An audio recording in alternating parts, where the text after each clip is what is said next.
appreciation post para kay Miss Grand Zimbabwe na si Miss Chelsea. So nakita niyo naman siguro, no, napaka-genuine yung love and support niya kay Miss Emma bilang bagong winner ng MGI.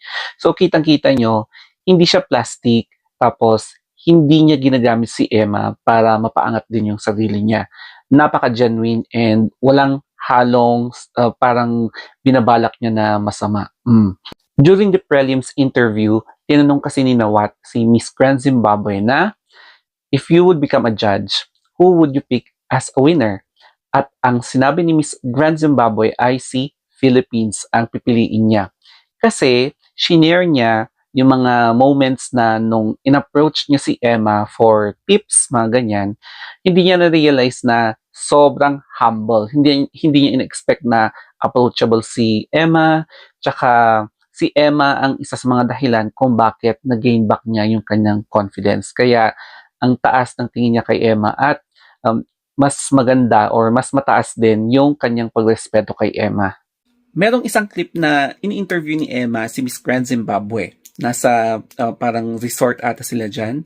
And habang tinatanong ni Emma si Miss Grand Zimbabwe, parang tulala si Miss Zimbabwe, no? And then, kapansin-pansin din yung kanyang persona, yung character niya na sweet talaga, no? Na genuine, hindi siya plastic. Talagang mabait si Zimbabwe. And then, habang natutulala siya kay Emma, siguro naisip niya na, siguro ito yung tamang person kung saan ako magtanong ng tips. Baka pwede siyang magbigay ng tips, no?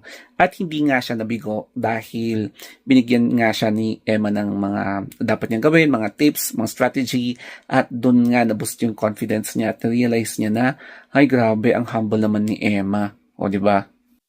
Kaya naman deserve na deserve niya ang suporta din natin para sa kanya na si Chelsea Rose Mandiza. So, correct me na lang sa pag-pronounce ko sa kanyang name. Ito nga pala yung kanyang Facebook page and kitang-kita. Picture nila ni Emma. So, parang siya talaga yung sinisimbolize niya as her mentor. So, mataas din talaga yung pagrespeto niya kay Emma with 9.8 followers. And nakalagay din dyan yung link sa kanyang Instagram account. Ito naman yung Instagram account ni Chelsea Rose. So, makikita natin na meron